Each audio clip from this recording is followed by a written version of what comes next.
Baik, Assalamualaikum warahmatullahi wabarakatuh. Waalaikumsalam warahmatullahi wabarakatuh. Selamat pagi semuanya. Pagi. Bagaimana kabarnya hari ini? Baik. Alhamdulillah. Hari ini ada yang tidak masuk? Baik, sebelum saya mengabsen, saya mau salah satu memimpin doa terlebih dahulu agar pembelajaran kita hari ini bisa berjalan dengan lancar. Mungkin salah satu bisa memimpin doa? Persiapan berdoa. Doa mulai.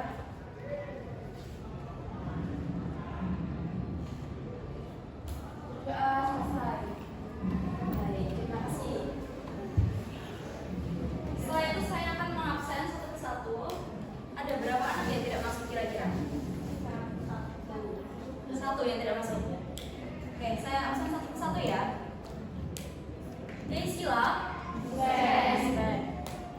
Kalista, Kirania,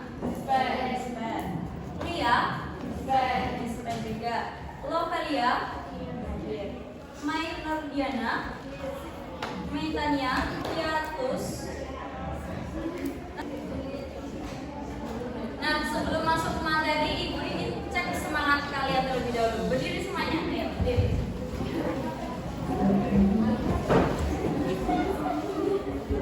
SMK Pink punya yel-yel kan? Nah, kalau Ibu bilang SMK jawabannya? Bisa. SMK? Bisa. SMK Pink? Produktif, inovatif, kreatif. Nah, nanti pakai gerakan ya, oke? Dimulai. SMK? Bisa. SMK? Hebat. SMK Pink? Produktif, inovatif, kreatif. Tepuk tangan semuanya. Oke, hari ini masih bersemangat ya anak-anak. Nah, materi yang akan Ibu sampaikan pada hari ini, di tengah-tengah kalian sudah bersemangat untuk menerima materi saya. Hari ini saya akan membawakan materi yaitu menyajikan berita inovasi yang menghibur. Nah, dalam materi tersebut tentunya ada tujuan pembelajaran. Hal yang akan dicapai setelah kalian mempelajari materi yang telah saya sampaikan. Tujuannya apa, Bu? Nah, itu. Tujuannya ada 4. Setelah mempelajari materi ini, peserta didik itu diharapkan mampu. Yang pertama, mampu memahami pengertian berita inovasi yang menghibur. Yang kedua, menjelaskan ciri-ciri, unsur-unsur dan juga struktur berita inovasi. Yang ketiga, peserta didik diharapkan mampu menyajikan berita dengan gaya bahasa yang informatif sekaligus menarik. Dan yang terakhir yaitu peserta didik diharapkan mampu untuk mengembangkan kreativitas dan juga menulis dalam membawakan sebuah berita. Nah, sampai di sini mungkin ada yang terlintas di pikiran kalian tentang berita. Apa itu berita secara garis besarnya? Ayo, angkat tangan. Siapa yang bisa jelaskan apa itu berita? Mbak yang belakang, berita apa Mbak? Gak apa-apa, salah, betul, nanti dikoreksi bersama-sama. Apa itu berita? Iya, silakan. Berita adalah jenis teks yang memuat informasi faktual dan aktual tentang suatu peristiwa terkini, disajikan secara objektif, lugas dan mudah dipahami oleh masyarakat luas melalui media cetak, elektronik dan digital. Iya, terima kasih. Atas nama Mbak siapa? Novel. Mbak Novel. Terima kasih Mbak Novel atas jawabannya. Nah, betul, berita itu adalah informasi atau peristiwa yang disampaikan kepada masyarakat luas. Nah, di mana kalian biasanya dapat mengakses sebuah berita? Tentunya kalian tidak asing dengan televisi. Kemudian ada media sosial dan juga media massa. Kira-kira kalau televisi itu masuknya ke media sosial atau media massa? Ayo, yakin sosial. Massa. Televisi itu masuk ke dalam media massa. Apa Bu bedanya antara media sosial dan media massa? Kalau media sosial itu adalah media yang digunakan untuk menyampaikan informasi yang bersifat dua arah. Gimana bisa disampaikan dua arah? Karena di media sosial kalau kalian mengupload sesuatu pastinya akan menimbulkan respon dari masyarakat, dari orang. Jadi ibaratnya itu komunikasi dua arah. Jadi kalau kalian mengunggah sesuatu pasti akan dikomentari, pasti akan ada dampaknya. Kemudian kalau media massa itu adalah media yang digunakan untuk menyampaikan informasi satu arah. Semisal contoh koran, kalian membaca koran, kalian bisa nggak mengomentari dan bisa sampai kepada penulis itu? Nggak bisa. Televisi, kalian lihat televisi, kalian lihat berita, bisa nggak kalian mengomentari terus sampai ke reporternya? Nggak bisa. Nah itu yang disebut dengan komunikasi satu arah, itu disebut di media massa. Kalau media sosial itu komunikasi dua arah. Sekarang saya tanya, media sosial itu ada apa saja? Media sosial yang sering kalian akses sehari-hari itu ada apa saja untuk mengakses berita? TikTok, kemudian Instagram, Facebook, Twitter, terus Google bisa. Ada lagi? Sehari-hari kalian menggunakan apa? Kalau buat chattingan, WhatsApp. Kalian bisa mendapatkan berita lewat saluran ya sekarang. Nah, media-media seperti itu yang disebut dengan media sosial. Sedangkan untuk media massa sendiri, ini ada apa saja? Contoh sudah jelas yang pertama itu televisi, kemudian koran, ada lagi majalah, sudah. Nah, brosur itu juga bisa.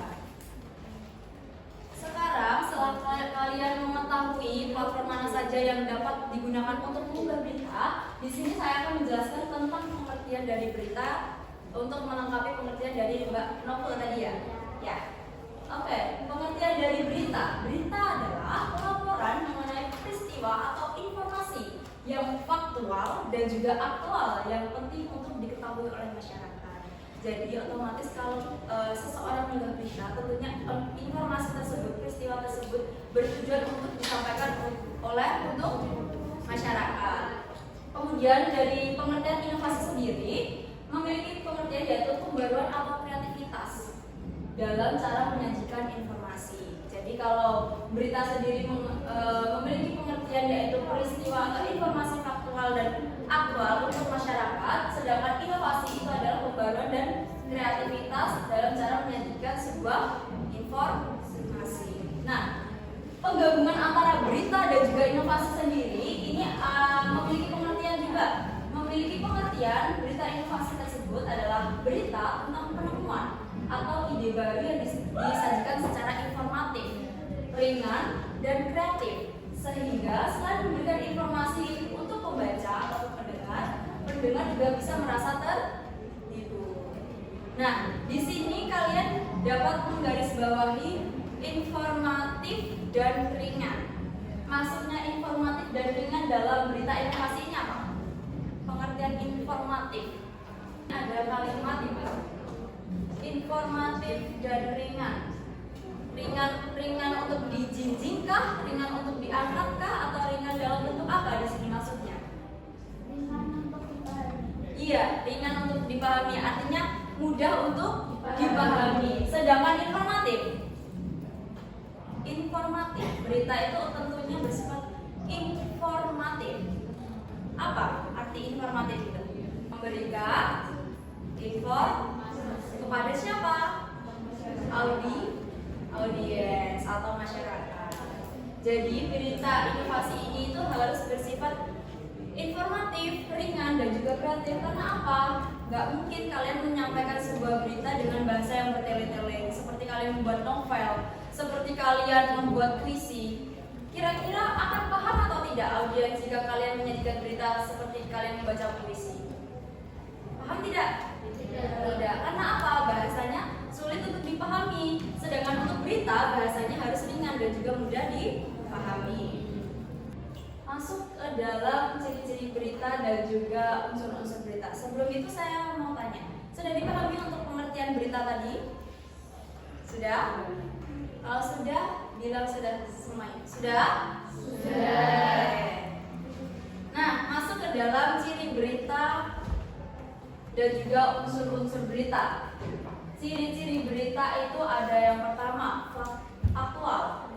Faktual memuat unsur 5W dan 1H, menarik untuk dibaca, ditonton, dan juga didengar.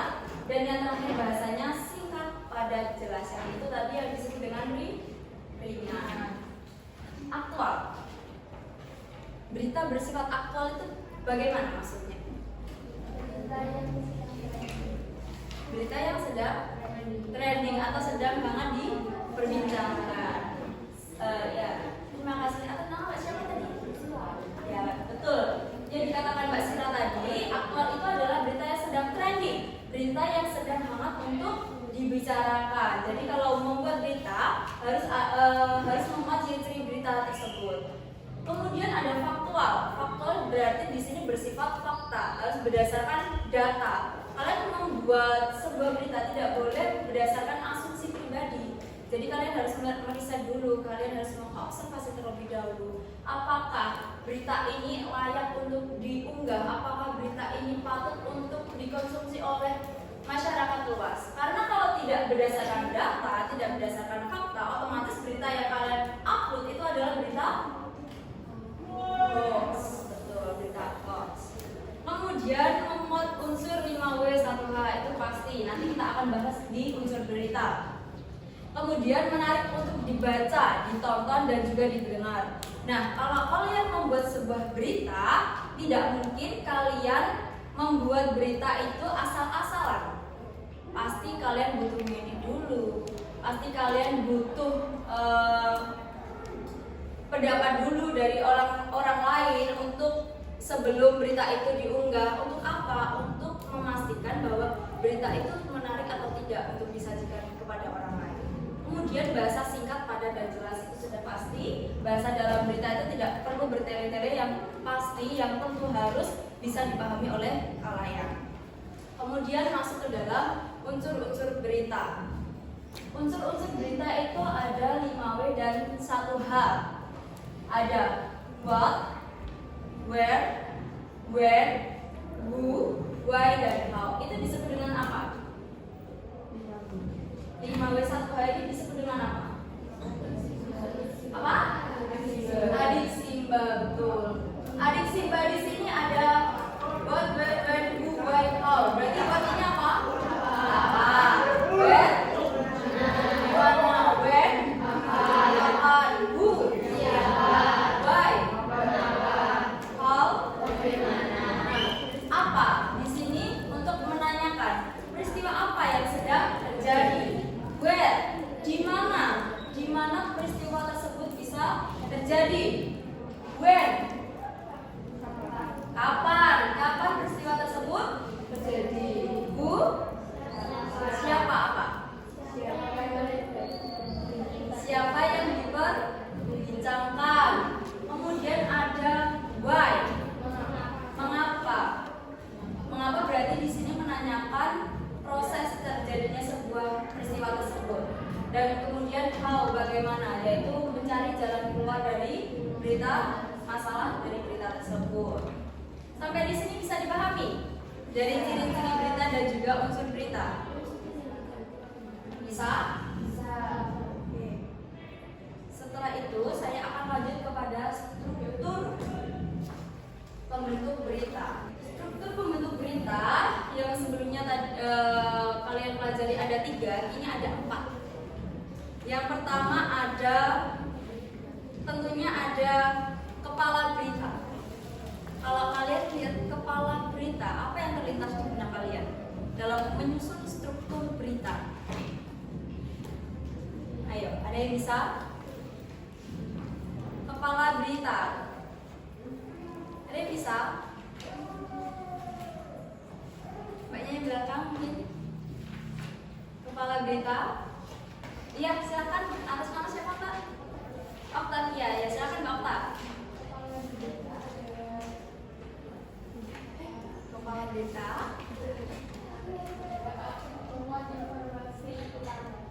Memuat informasi utama. Ya, betul. Terima kasih Mbak Okta.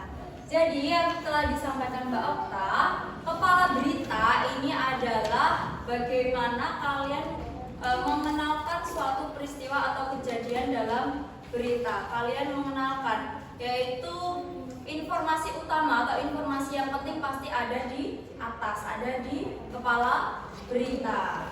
Kemudian ada leher berita. Kalau yang kemarin langsung ke tubuh berita, sekarang ada leher berita. Apa itu leher berita? Leher berita. Jadi, leher berita itu adalah gunanya sebagai penghubung antara kepala dan juga badan berita. Penghubung bagaimana, Bu? Penghubung antara informasi yang disampaikan dalam kalimat utama berita yang telah disajikan, kemudian masuk ke dalam badan berita yang menjelaskan secara rinci. Di sini itu dijelaskan sebagai orientasi latar belakang, pendukung dari kepala berita. Kemudian ada tubuh berita. Itu adalah komponen inti dari berita. Apa itu tubuh berita? Ada yang tahu? Tubuh berita di sini itu adalah penjelasan secara rinci setelah kalian menulis orientasi pengenalan berita di awal, kemudian menghubungkan dari leher berita. Nah, penjelasan dari orientasi tersebut dijelaskan dalam tubuh berita. Jadi tubuh berita itu memuat informasi secara lengkap, rinci, betul. Kemudian yang terakhir itu ada ekor berita. Ekor berita memuat apa? Bagian terakhir memuat kesimpulan atau informasi tambahan. Nah, dalam ekor berita ini kalian dapat mencantumkan atau tidak, jadi tidak bersifat wajib. Nah, dalam ekor berita ini juga biasanya penulis jarang untuk menyantumkan kesimpulan, tapi juga ada yang menyantumkan kesimpulan. Jadi dalam struktur pembentukan berita itu ada berapa? 4. Yang pertama, kepala, header, berita. Jadi kalian sudah mendengarkan dengan baik. Nah, kemudian masuk ke dalam kaidah kebahasaan berita. Di sini ada 4. Yang pertama menggunakan bahasa baku. Tentu, pasti, harus dan wajib. Berita itu menggunakan bahasa yang baku. Untuk apa? Karena bersifat formal. Kedua, menggunakan kalimat informatif. Tadi sudah disinggung di awal, kalimat informatif itu apa? Memberikan informasi. Ya, tentunya berita itu bersifat informatif, memberikan informasi kepada khalayak umum. Dan yang ketiga, menggunakan keterangan waktu dan tempat. Untuk mendukung data dan juga fakta dalam membuat berita, tentunya harus ada keterangan waktu dan tempat. Otomatis kalau kalian mencantumkan keterangan waktu dan tempat, kalian pastinya kan sebelumnya meriset terlebih dahulu, baru kalian menyusun sebuah berita. Kemudian yang keempat yaitu menghindari bahasa emotif atau subjektif. Yang dimaksud bahasa emotif atau subjektif di sini tidak boleh kalian menulis sebuah berita itu berdasarkan asumsi pribadi, nggak boleh berdasarkan perasaan. Karena apa? Berita itu bersifat objektif. Nah, ini kalian sudah menemui kalimat berita langsung tak langsung dalam membaca sebuah artikel berita atau dalam platform di website. Nah, dalam kalimat berita langsung di sini yaitu kalimat yang disampaikan atau menyampaikan ucapan seseorang secara persis seperti yang dikatakan tanpa mengubah susunan kata, biasanya menggunakan tanda kutip untuk menuliskan ucapan tersebut. Contoh, Andi berkata, saya akan belajar lebih giat untuk ujian besok. Berarti itu yang berkata siapa? Andi. Kemudian jika kalimat berita tak langsung adalah kalimat yang menyampaikan kembali ucapan seseorang dengan bahasa penutur sehingga mengalami perubahan pada susunan kata, terutama pada kata ganti orang dan tanpa tanda kutip. Contohnya, Andi berkata bahwa ia akan belajar lebih giat untuk ujian besok. Setelah kalian mengamati antara perbedaan kalimat berita langsung dan tak langsung, apa pembedanya? Tanda kutip. Kemudian ada lagi pembedanya antara contoh pertama dengan contoh yang kedua. Apa? Tanda kutip, betul. Terus tadi ada apa lagi? Disampaikan tanpa perantara. Kemudian menggunakan kata ganti orang. Di sini kalian lihat, Andi berkata, saya ini kan berarti Andi. Kalau di sini Andi berkata bahwa iya ini berarti siapa? Andi juga. Berarti iya ini menggunakan kata ganti orang, kata ganti untuk Andi. Berarti kalau kalian menjumpai teks berita yang menggunakan tanda kutip dan itu adalah ujaran seseorang, itu berarti kalimat berita langsung. Tapi kalau kalian menjumpai berita dengan tanpa tanda kutip tapi menggunakan kata ganti orang, itu berarti kalimat berita tak langsung.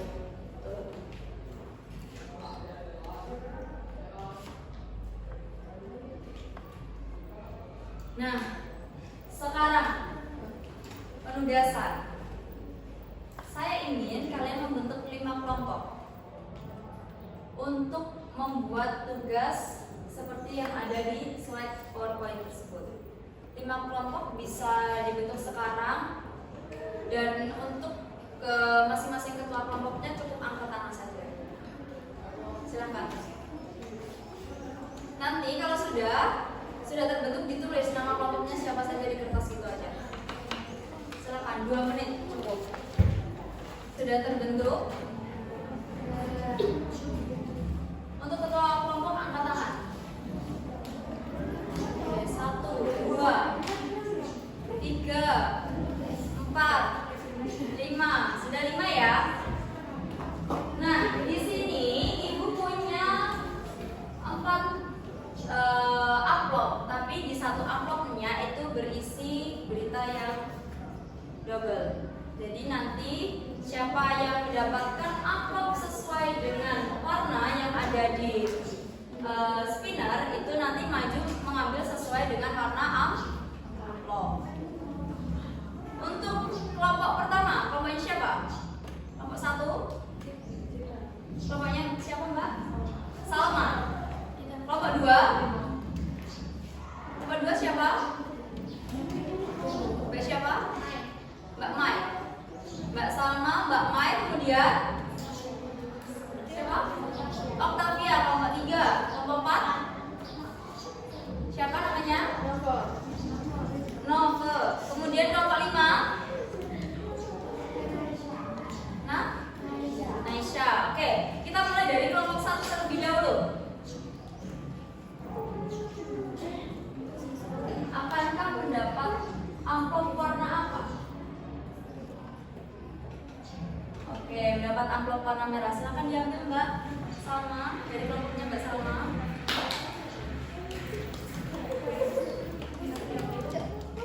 Tasnya juga.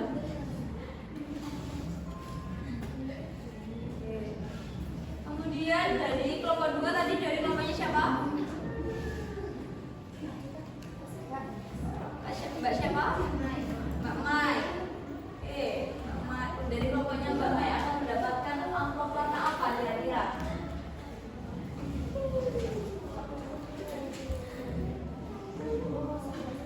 Warna ungu. Silakan diambil.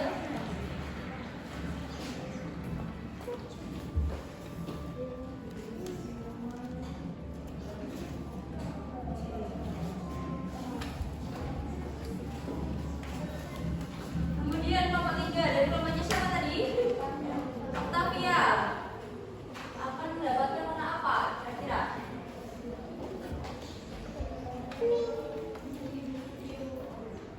Oke, mendapatkan warna biru. Silahkan diambil. Ini amplop warna biru. Sudah. Ya. Kemudian kelompok keempat, dari kelompoknya siapa tadi? Mbak Novia. Nove, iya.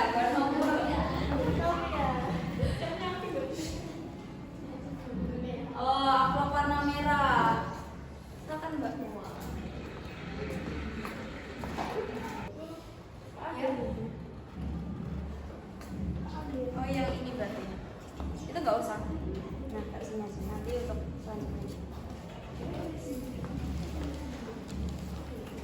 Kemudian yang terakhir, kelompoknya Mbak siapa?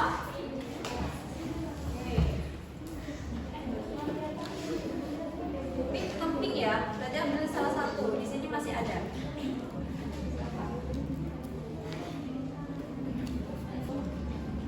Nah, jika sudah, saya akan tanya terlebih dahulu di kelompoknya Mbak. Kelompok satu tadi siapa bersama? Tadi mendapatkan judul berita apa? Misalnya kalian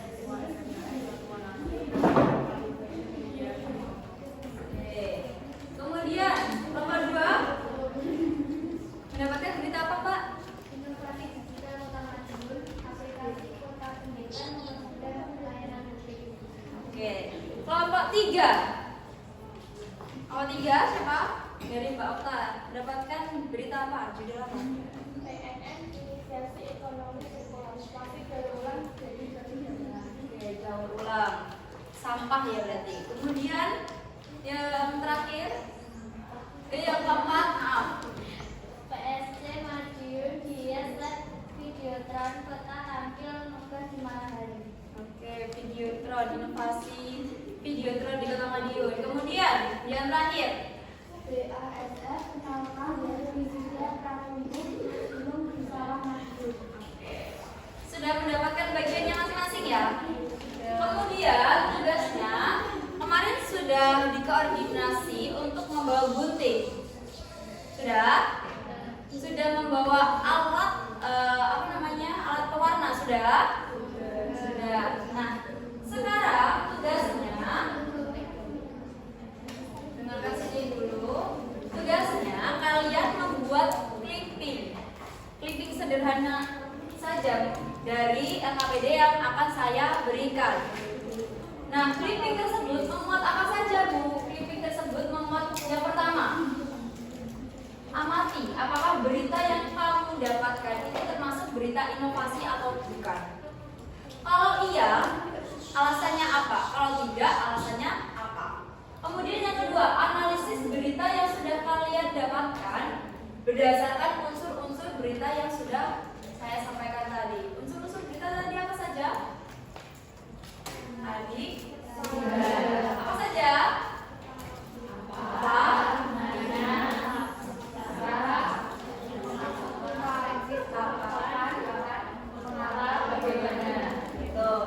Kalian menentukan adiksi banyak. Kemudian yang terakhir, tentukan struktur teks berita yang sudah kalian dapatkan.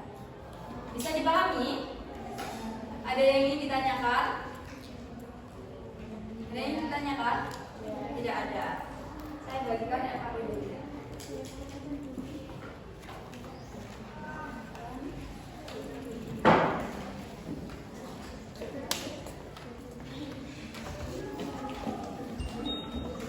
Sudah ya?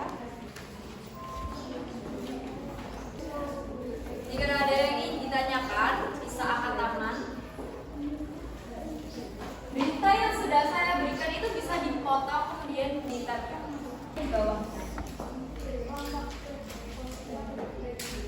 Ada yang ingin ditanyakan? Nanti itu beritanya dipotong ya. Kemudian ditempel di kertas itu, ditentukan unsurnya, ditentukan strukturnya.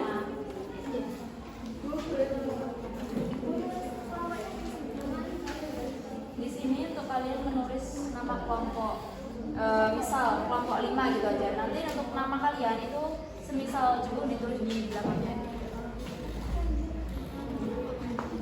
Ini biar untuk menyingkat waktu, ada yang nulis, ada yang motong ini. Nanti siapa yang jelas dibagi pokoknya.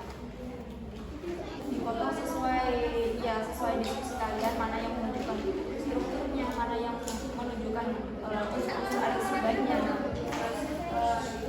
Di berita ini itu termasuk berita inovasi atau dijelaskan, tapi tulisnya di sini. Nanti ditambahin juga di sini. Sudah? Tugas kali ini berhubung waktunya sudah selesai, bisa untuk tugas rumah.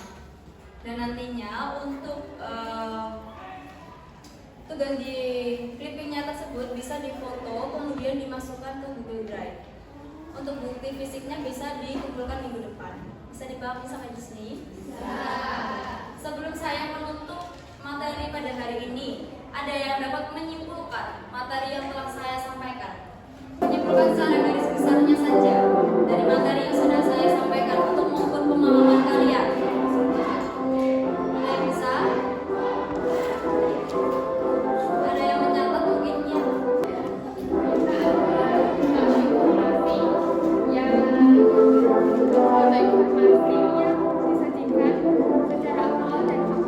Kemudian unsur-unsurnya.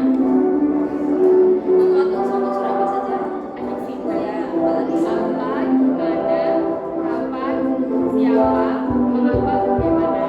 kemudian untuk strukturnya ada apa saja? Ya, betul. Ya,